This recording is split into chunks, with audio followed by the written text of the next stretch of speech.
Humanity has, since the very beginning of its existence, constantly tried to explain things, define them, and ultimately discover what they truly are. And at some point, we discovered fire. At another, we began to understand natural disasters, and then we learned how to hunt. We improved these skills and gradually turned toward knowledge, education, and reason. We ventured deeper and deeper into the mysteries of the universe, and yet, somewhere along the way, our research became so vast that at some point, we began to lose the sight of ourselves. And in our effort to understand everything around us, we sometimes forgot to ask the most fundamental questions of all. What are we? What really distinguishes us? And why are we here? And unlike many people throughout history, ancient philosophers dared to confront these questions. They believed that human beings are unique because we possess the ability to think. According to them, that was the main reason that makes us human.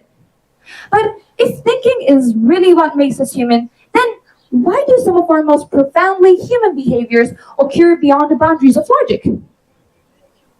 For instance, why do we move by the tears of a stranger? Why do we continue to love even we know that the loss is inevitable?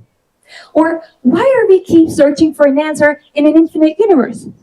So perhaps being human is not about having answers, it's about continuing to ask questions even we know we may never reach a final answer.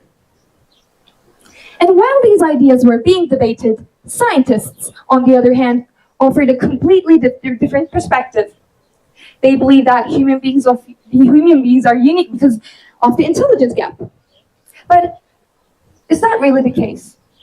If intelligence alone made us human, then wouldn't the gap between us and the machines that we created be growing smaller and smaller every day?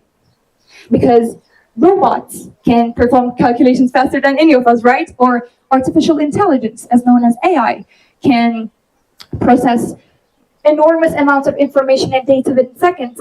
And yet, no machine has ever felt its heart sink while reading a poem, or no computer can understand the emotion behind it. So perhaps intelligence alone is not enough. Perhaps, as psychologists suggest, what really makes us human is our capacity to feel. But that explanation raises another question, because love is not uniquely human. Fear, on the other hand, is not uniquely human. Even grief is not uniquely human. Because when we are looking at the animals, they can also feel fear. They can form emotional bonds, and they can feel the loss. We're close to them, sorry. And so I guess emotions also are not the answers that we are looking for. So as mankind, we split the atom, we crossed oceans, we walked on the moon, and we have created the artificial intelligence, right? And despite all these achievements that we have accomplished as mankind, we still keep the same question over and over again, even now. What really makes us human? And for me, not as psychologists, not as scientists, for me, what really makes us human is not the answers we find, but the questions that we refuse to stop asking. Thank you so much. And before I conclude my speech, I would like to give my special thanks to Kei Hatanaka. He's over here right now, in Japanese as well. Kei Hatanaka 様、本当にありがとうございました。ようこそお越しくださいました。Thank you so much.